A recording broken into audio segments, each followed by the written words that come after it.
Hi Sagittarius, welcome po sa Encourage 888. Ang reading na ito ay para sa entertainment at personal na reflection lamang. So gamitin lamang yung mga mensaheng tutugma sa iyong situation.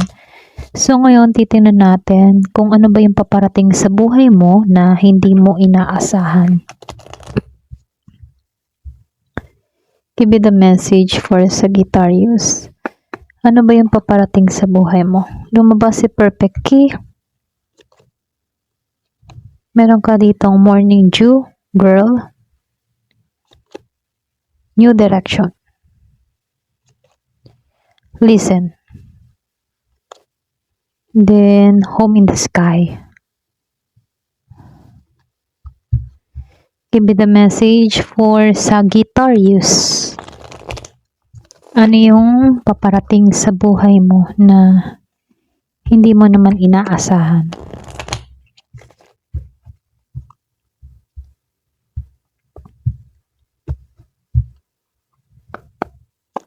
So, loss, may loss, well-being, friendship, neighbor, opportunity.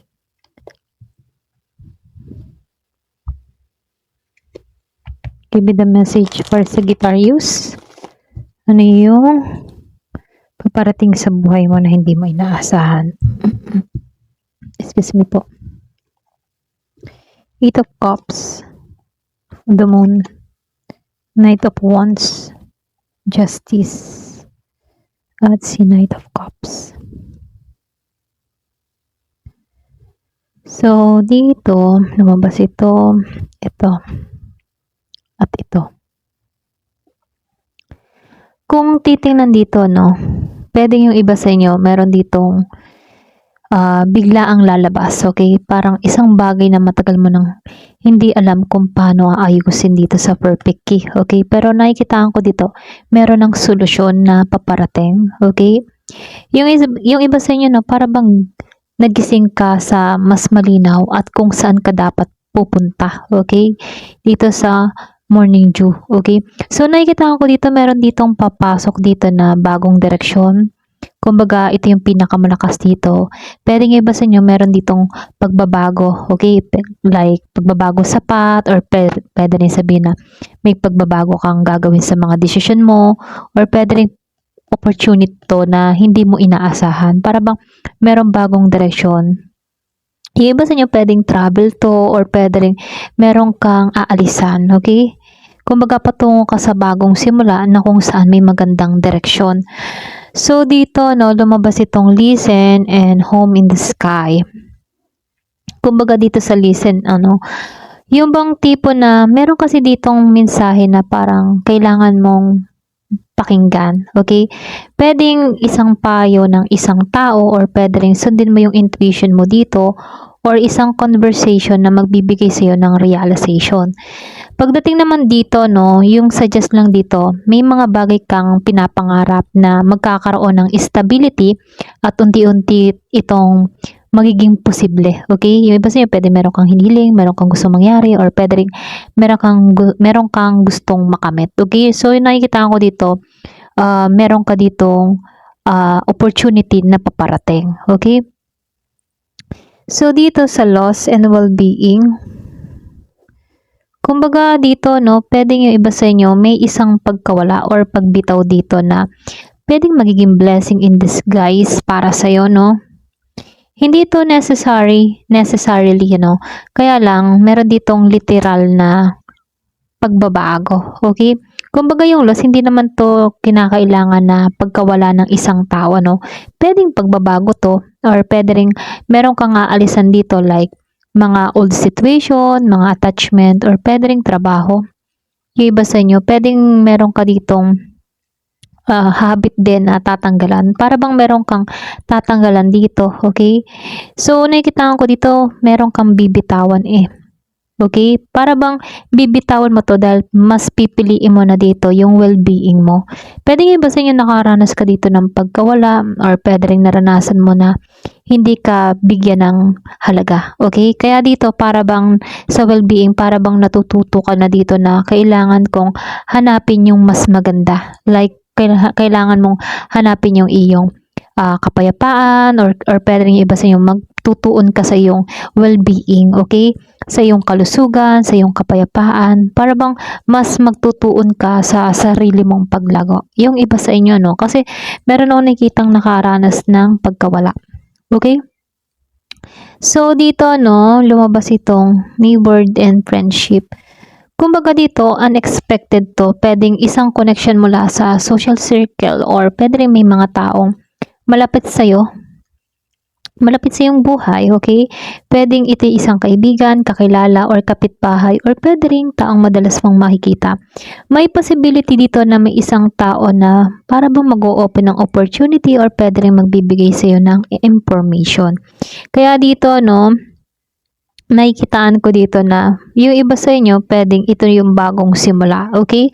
So, nakikitaan ko dito, no, so opportunity, yung iba sa inyo malaking surprise to. May opportunity na darating na hindi mo naman pinaplano. Pwede yung iba sa inyo work or business related, ganyan. So, yung iba naman sa inyo pwedeng collaboration, meron ditong financial opportunity, or pwedeng bagong connection, ano. Yung interesting kasi dito, maaaring dumating ito pagkatapos mong, alam mo yun, mag-decide na umalis sa lumang situation tulad dito sa loss. So, dito, no, 8 of Cups, talagang yung iba sa inyo, patungo ka talaga sa pag-alis, ano, para bang meron kang natutunan dito. Kasi dito sa 8 of Cups at dito sa the Moon, kumbaga, nakikita ko dito, meron ka nang aalisan yung mga emotional situation. Pero sa simula, hindi mo pa sigurado kung tama ba yung decision mo dito, no? Kasi yung the Moon dito, nagpapakita na meron kang tinago, or meron ditong hidden information. Or pwede rin sabihin, sinasabihan ka dito, buksan mo yung iyong kaisipan dito, no? Or para magkaroon ka ng kaliwanagan dito. Or pwede rin magkakaroon ka ng linaw dito, no? Kumbaga, sinasabihan ka dito, huwag kang magmadali kapag hindi pa malinaw yung buong imahe. Okay?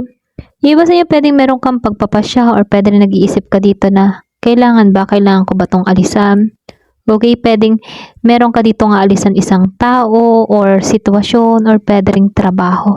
Yung iba sa inyo, para bang nag-iisip ka dito, ano ba, kailangan ko ba tong alisan, o kailangan ko bang manatili dito?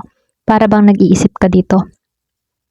So, dito sa Knight of Wands at dito sa Justice, ano, biglaan ditong magiging mabilis yung energy. May mga movement, or pwede rin merong invitation na paparating, ano.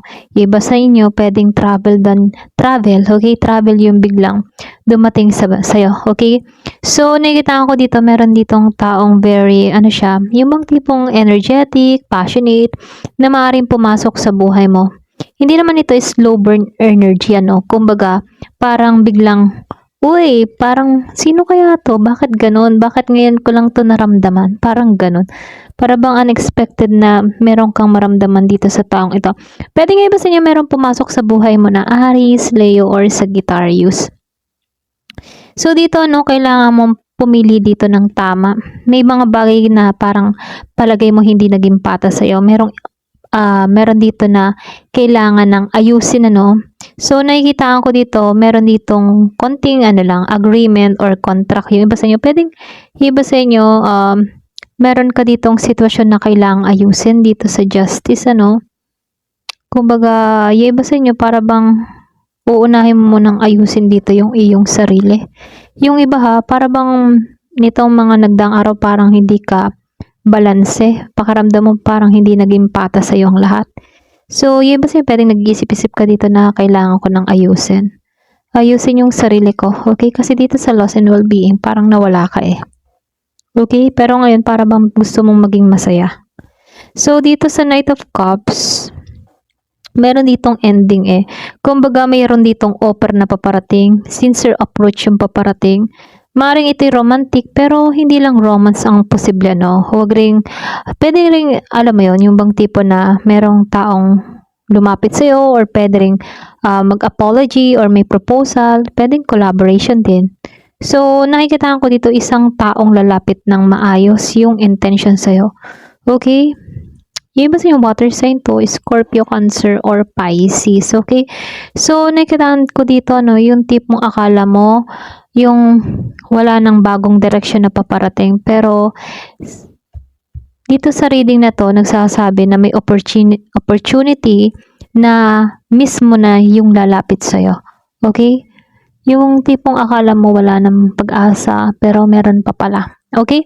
Ayun, so nakita ko dito kailangan mo lang bitawan to. Mga hindi na nararapat. Okay? Para tumungo ka dito. Kumbaga, hindi mo naman inaasahan na itong mga bagay na ito, tulad nitong pagkawala, ay siya palang magiging daan para mapunta ka sa mas magandang opportunity. Okay, para bang blessing in disguise yung mangyayari sa'yo. Ayan.